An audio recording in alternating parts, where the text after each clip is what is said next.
오늘은 나의 소망을 하나님께라는 제목으로 이렇게 함께 말씀을 나누겠는데요. 우리가 현재 살아있다라고 말하는 것은 아직 우리에게는 소망이 있다라고 볼 수가 있겠죠.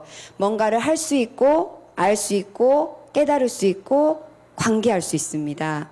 반면에 죽는다는 것은 더 이상 소망이 우리에게 없다는 것을 의미하는데요. 내 곁에 있던 사랑하는 사람이 죽을 때 우리의 마음은 너무나 아프죠. 그래서 그때 우리가 슬퍼하며 통곡하는 것은 우리의 소망이 단절됐기 때문입니다. 더 이상 볼 수 없고 만질 수 없으며 대화를 나눌 수도 없습니다. 따라서 우리는 영원한 것에 대한 소망이 있는 것 같습니다. 그래서 성경에서는 우리에게 영원한 것에 대한 소망을 심어주고 있는데요. 오늘 본문 5절 말씀입니다. 야곱의 하나님을 자기의 도움으로 삼으며 여호와 자기 하나님에게 자기 소망을 두는 자는 복이 있도다. 누가 복이 있다고요? 말씀에서 여호와 자기 하나님에게 자기 소망을 두는 자가 복이 있다라고 말씀에 정확하게 기록되어 있습니다. 우리는 가끔 이렇게 질문할 수가 있습니다. 우리가 왜 하나님께 도움을 청해야 하는가? 우리는 왜 하나님께 소망을 두며 살아야 하는가? 이러한 우리의 질문에 시편 146편은 그 이유를 설명하고 있는데요. 3절과 4절입니다. 귀인들을 의지하지 말며 도울 힘이 없는 인생도 의지하지 말지니 그의 호흡이 끊어지면 흙으로 돌아가서 그날에 그의 생각이 소멸하리로다. 이 말은 없어지는 것들을 의지하지 말라는 것입니다. 여기서 말하는 귀인은 누구입니까? 힘이나 권력이 있는 사람들을 가르칩니다. 인간이라는 것은 꺼져가는 등불과도 같고 유한한 존재이지요.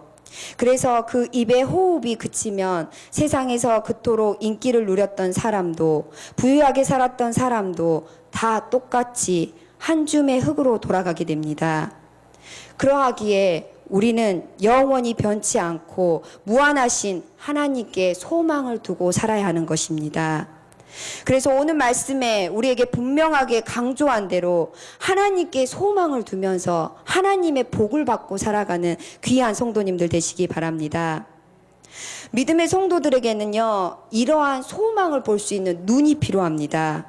눈에 보이지 않는 세계를 바라볼 수 있는 영적인 눈이 필요한데요. 이것이 바로 우리를 축복으로 인도하는 길입니다. 아시는 분도 계실 텐데 제가 재미있는 이야기를 하나 해드리도록 하겠습니다. 하루살이와 메뚜기가 같이 놀고 있었습니다. 그래서 저녁 때가 되자 메뚜기가 하루살이에게 말을 합니다. 오늘은 그만 놀고 내일 만나자. 그때 하루살이가 묻습니다. 내일이 뭔데? 그러자 메뚜기가 대답합니다. 이제 꼭 캄캄한 밤이 올 거야. 그것이 지나면 태양이 다시 떠오르는데 밝은 날이 오면 그때가 내일이란다. 하루살이는 그 말을 이해할 수 있었을까요? 이해할 수 없었죠. 그래서 하루밖에 살지 못했기 때문에 전혀 내일이라는 개념 자체가 없었습니다. 이제 메뚜기와 개구리가 함께 놀고 있습니다. 개구리가 말합니다. 내년에 다시 만나서 놀자. 메뚜기가 묻습니다. 내년이 뭔데? 개구리가 대답합니다. 추운 겨울이 지나고 다시 따뜻한 봄이 오는데 그게 내년이란다.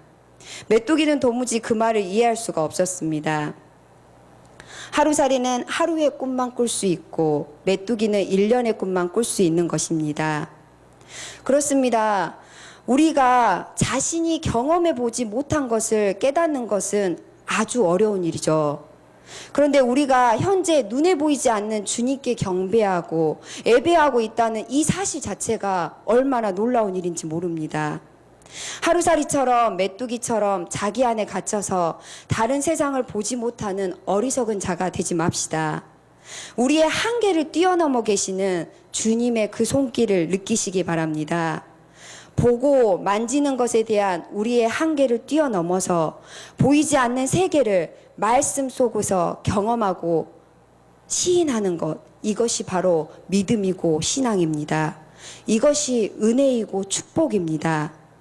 고린도전서 2장 14절에 보면요, 다음과 같은 말씀이 기록되어 있습니다. 육에 속한 사람은 하나님의 성령의 일들을 받지 아니하나니 이는 그것들이 그에게는 어리석게 보임이요 또 그는 그것들을 알 수도 없나니 그러한 일은 영적으로 분별되기 때문이라.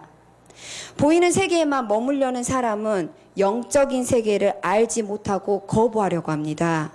그들에게는 영적인 것은 모두 다 어리석게 보입니다. 그들에게는 보이지 않는 세계에 풍성한 것들이 다가오지 않습니다. 오직 영적인 눈을 뜰 때에만 우리는 하나님의 말씀을 볼 수 있고 하나님의 말씀의 세계가 내 안에 들어와 역사하게 되는 것입니다. 그때에만 우리는 하나님께 소망을 두며 그 안에서 복을 누릴 수 있게 됩니다. 여기서 또 중요한 사실 한 가지는요, 하나님이 먼저 우리를 택하고 우리를 이 자리에 불러주었다는 사실입니다. 하나님이 먼저 예수님을 이 땅에 보내주셔서 우리에게 그분을 알게 하셨습니다. 또한 하나님이 먼저 성령님을 보내주셔서 우리가 하나님을 아바, 아버지라 고백할 수 있게 하셨습니다. 하나님께서 먼저 우리를 부르시고 우리에게 다가오셨는데, 그렇다면 과연 우리에게 필요한 자세는 무엇일까요? 그것은 바로 믿음입니다.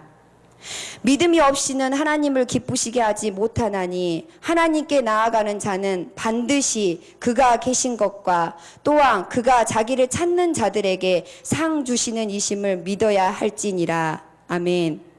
우리는 믿음을 통해서 하나님을 사랑한다고 고백할 수 있습니다. 그리고 그분의 말씀을 듣고 순종할 수 있습니다.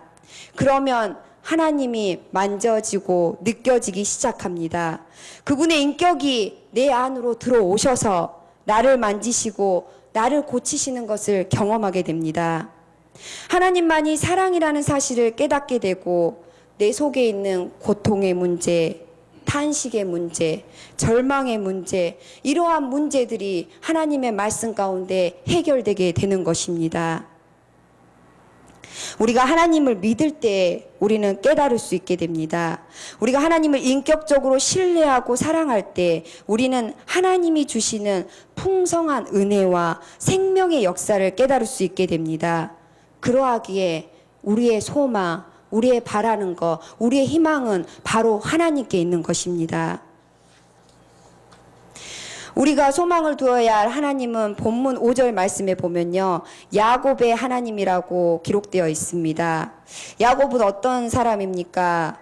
형을 속이고 장자권을 빼앗았으며 나쁘게 말하면 사기꾼이었죠. 그리고 또 아버지를 속여서 장자가 받을 축복을 가로챈 욕심쟁이요 이기적인 인물이었습니다. 그러나 이러한 문제 있는 인물임에도 불구하고 그를 회복시키시고 이스라엘에 되게 하신 하나님께 소망을 두라고 말씀하십니다. 본문 6절에서 9절 말씀에 보면요, 하나님이 어떤 분인지 기록해 놓고 있습니다. 여호와는 천지와 바다와 그 중에 만물을 지으시며 영원히 진실함을 지키시며 억눌린 사람들을 위해 정의로 심판하시며 줄인 자들에게 먹을 것을 주시는 이시로다. 여호와께서는 갇힌 자들에게 자유를 주시는도다. 여호와께서는 맹인들의 눈을 여시며 여호와께서 비굴한 자들을 일으키시며 여호와께서 의인들을 사랑하시며 여호와께서 나그네들을 보호하시고 고아와 가부를 붙드시고 악인들의 길은 굳게 하시는도다. 하나님은 어둠 속에 갇힌 자에게 빛의 축복을 주셨습니다. 낮고 천한 자에게 하나님의 자녀된 신분을 허락해 주셨고, 무너져서 모든 것이 일어설 수 없을 때 살아갈 희망과 다시 도전할 수 있는 새 소망과 새 꿈과 새 비전을 주시는 분이심을 믿으시기 바랍니다. 그러하기에 우리는 이러한 하나님을 바라보며 소망하며 기대할 수 있는 것입니다.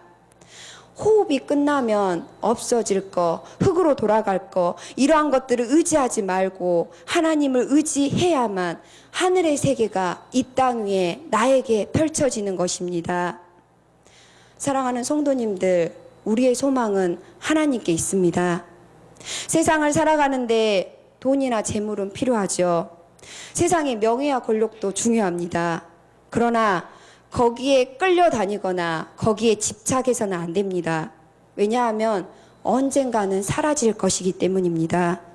우리들은 영원한 생명의 하나님, 우리를 치유하실 하나님, 하늘에 감추어진 놀라운 비밀의 세계를 우리에게 열어주시는 하나님께 우리의 소망을 두어야 할 줄 믿습니다. 우리는 어쩌다가 그냥 어쩔 수 없이 우연히 예수님을 믿은 것이 아닙니다. 예수님 안에 진리가 있기에, 예수님 안에 소망이 있기에, 예수님 안에 생명과 자유가 있기에, 예수님 안에 우리를 죄에서 구원하시는 해방의 역사가 있기에 우리는 오늘도 주님 앞에 나와서 이렇게 예배하고 있는 것입니다. 사랑하는 성도님들, 하나님께만 소망을 품고 우리의 모든 삶의 문제를 주님께 맡깁시다. 그리하여 우리를 사랑하시는 하나님 품 안에서 주님께서 원하시고 기뻐하시는 삶을 살아가는 복된 믿음의 성도님들 되시기를 간절히 바랍니다. 함께 기도하겠습니다.